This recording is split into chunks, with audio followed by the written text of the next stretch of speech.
these people by far make it on the top 3 of most un-American people possible.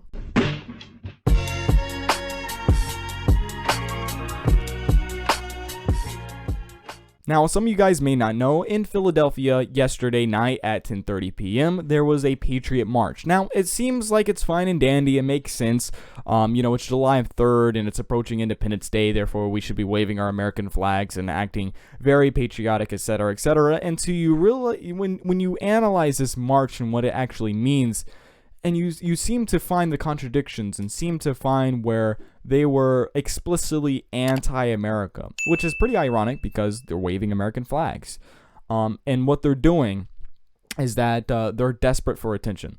They are desperate to get on media. They're desperate to get on news sites so they can go ahead and point to the media and see, look at the media, look how they're portraying us. They're so corrupt, and then therefore they're going to use that as fuel to keep constantly do the same thing over and over again, and they're going to get more and more people, etc., etc.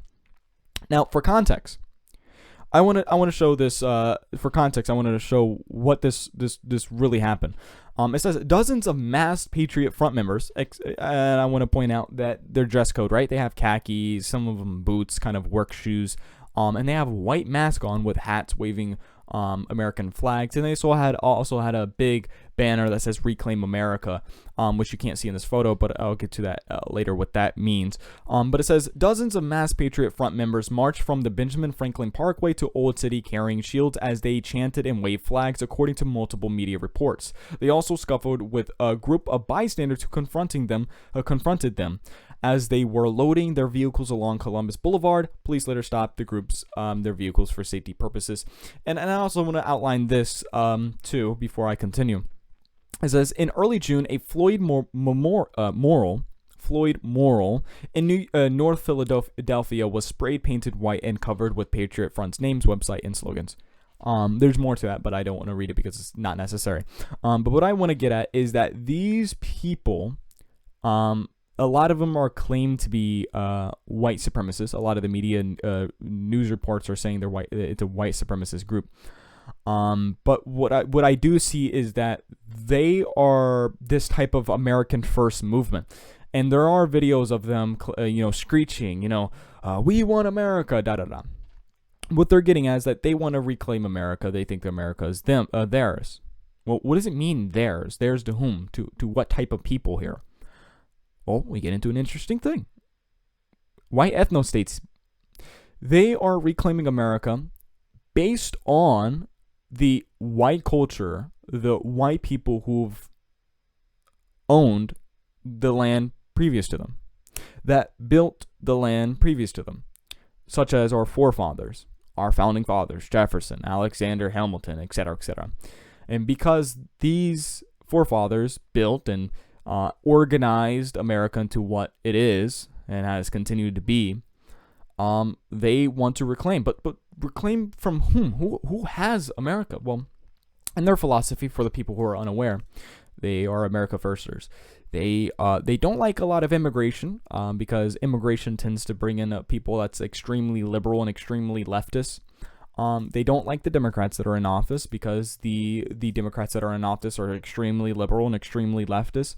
And they don't like people who are anti-Christian values because they tend to be agnostic and or atheist, and a lot of people who are agnostic and or atheist are extremely liberal and extremely, extremely liberal, extremely leftist. Sorry, I had a brain freeze or something. So it seems like everything's connecting on this one principle. And this principle is leftism. Modern day leftism in America, and what they portray. And if we understand, they are against socialism, they are against communism, they're against all these things, but they're for capitalism, which we'll get to in a minute, which they're completely wrong on. But they're just generally against socialism and communism. But I would put it this way, because I'll show their contradiction. I'll put it this way: what is the principle that makes socialism and communism possible in the first place? What opens the doors to socialism and communism? When we understand that communism is the idea that you cannot really, live for yourself, your labor, your work, you as a total being, you cannot decide your own course of action. You're absolutely forced to serve the collective, and socialism is a bit of the same. just to a less extent, more so to the state. When we understand it in that regard, then what makes socialism and communism possible is this principle of collectivism, that the collective has moral and political value over the individual, and the individual is just a mechanism, a little cog in the whole entire function of the system, kind of class consciousness and this organism, that nobody's really an individual, you're just a part of an overall organism that's unfolding itself towards a particular end, as opposed to individualism, which individualism says that because there is a million men that want your labor or wants to kill you or wants to do this and wants to do that to you, they cannot do that because you, as an individual, is the standard for moral and political value. The collective has no say on what they can do with your life. You have the right to your own character, your own body, your own self. You have the right to self-govern yourself. You have a right to self-preserve yourself, and nobody can force you to do anything because that's a form of collectivism. Because a collective is the standard. You have to be forced. You're only an organism towards that collective. Now, what's the difference here? Where's the contradiction? Because they're preaching capitalism and Americanism, and America is about individualism, and they should be individualists, right? No, absolutely not. What these people believe in is no immigration, because they tend to be liberal and whatnot. So that's just a small one I just want to put out there. But most importantly, to actually get really serious here, most importantly, they don't believe in more so of a individualistic society. They want to enforce Christian values. They want to enforce banning socially and morally degenerate things. These things could be like Pornhub or OnlyFans or things like that. They want to ban these things. Even though it's like, yeah, bro, porn is bad for you, but nah, let's take care of you, my fellow brother, based on Christian values, bro. Let's take care of my fellow brother and let's ban porn, bro, because you got to get out this addiction. Now, here's the thing: they want to enforce morality, essentially, to boil it down. And this is a contradiction in terms. Morality is about making choices. Morality is about discovering what is good for you. And of course, they have a weird subjective viewpoint of morality. But generally, morality is about making choices, discovering what's good for you. And generally, it just essentially means making choices, but they want to enforce that. They want to initiate force and force you to a decision. Not even a decision, but force you to a particular, I don't even know what word, force you to a particular, I don't even know what word, but force you to something. You're not choosing that something. You're forced into it. Now, here's the thing. How can anything be moral or immoral if you're forced there? You can't force morality. But most importantly, more abstractly, this is collectivism. This is the idea that we have to force each other to take care of our brothers.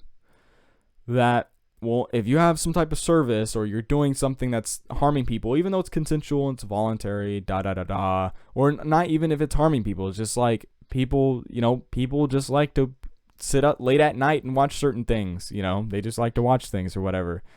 But we're going to totally ban it. We're not going to even allow this system on this thing on the internet. We're going to completely ban it. You have no right to make money off of this because it's contradicting our Christian values. Now, this is collectivism again. And they open the doors to socialism and communism. Now, here's the thing.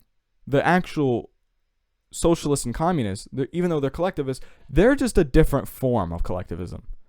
But they have the principle of collectivism. These people presented in this article, they're just a different form of collectivism, but they hold the same exact principles the left does, and this is why I call them red Democrats.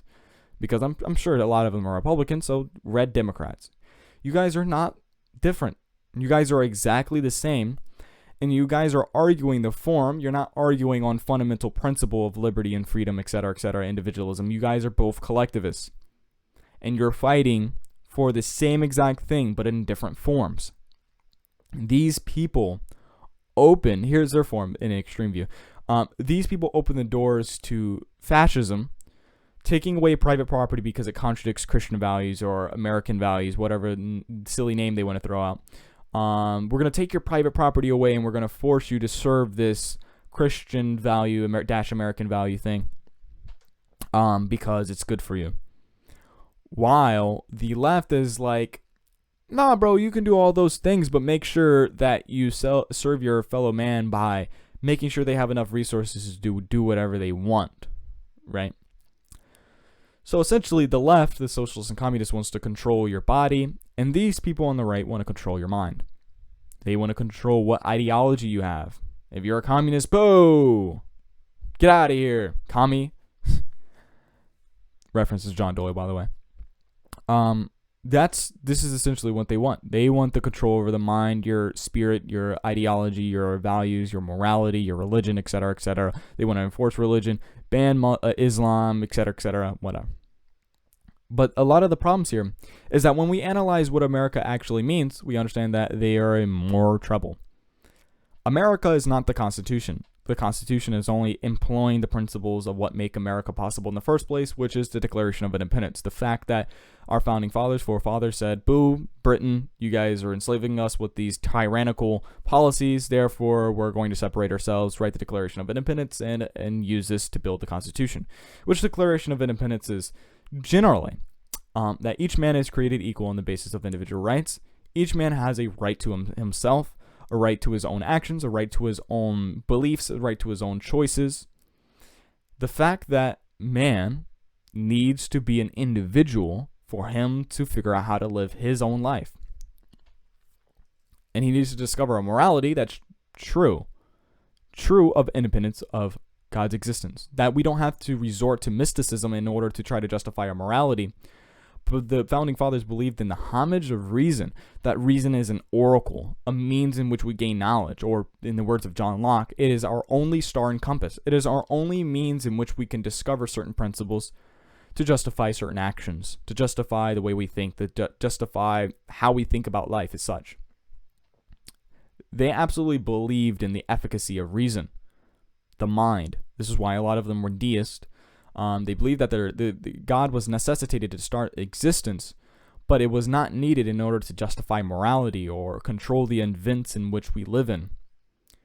But the fact that we have the efficacy of reason to discover how to live, and we don't have to resort to mysticism in order to have a country.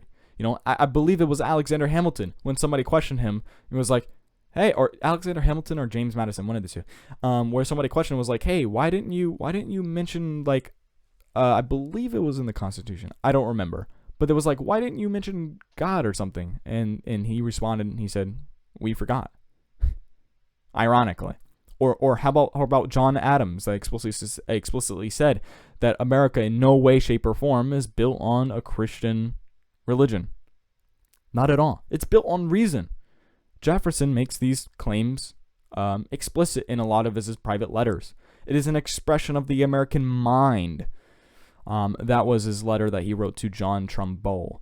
It is an expression of the American mind. Thomas Paine alluded to the same thing, that it is an expression of the American mind. It is an expression of the American mind. The fact that they have found, using reason, new principles in order to justify the existence of a new country.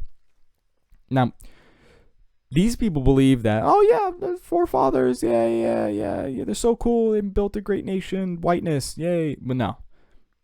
What they forget, what they totally drop here is individualism and individuality. These people are collectivists. These people are anti-American. They don't want individualism, and as a political consequence, they don't want capitalism, where in capitalism, the government's only going to protect individual rights by banning the administration of force, making sure everyone is equal on the basis of individual rights, allowing everyone to make choices. No force, ever. Force means anti-abortion laws. Force means minimum wage. Force means regulation, policies on certain businesses. Those are all force. These people are not capitalists. They want a welfare state, or they want forcing people to Christian values, or banning certain things. Banning things that does not include force. They want to initiate force. They don't want to provide defensive force, which is the purpose of the government, is to provide defensive force. They want offensive force. They want initiatory. This is a complete contradiction to the words of our founding fathers. Jefferson said, that which picks my pockets or that which breaks my bones is a complete violation. These people want to initiate force, which is one of the two ways. You initiate force in order to fund more initiation of force, which is picking your pockets, or you want to force people to do certain things that you want, and if they don't comply, then you send the police force on them, which is breaking their bones. This is a complete violation of the principles that make America possible in the first place. These people are exposing themselves as they really are. When we understand that these people are not American and they're only trying to put on a little show to make sure that the media is, look what the media, and they're only forcing anti-American people or leftists, even more left or even more anti-American, because they believe that this is what America represents, but it's really not. This is the total opposite of what America represents. It is individualism, and this is definitely not individualism. America is Americanism. This is not Americanism. America is free choices and free will and reason. This is mysticism, force, beliefs, faith, collectivism. Like, this is everything that America's not. Now, I want to end off here. The right here is exposing themselves as very dangerous. Very dangerous to that which is going to make a proper society functionable. And they're never going to do it. They believe that they're going to go to the right direction, but they're never going to do it. This is not it. This is not the right direction. That being said, I hope you guys have a wonderful Independence Day, and peace out.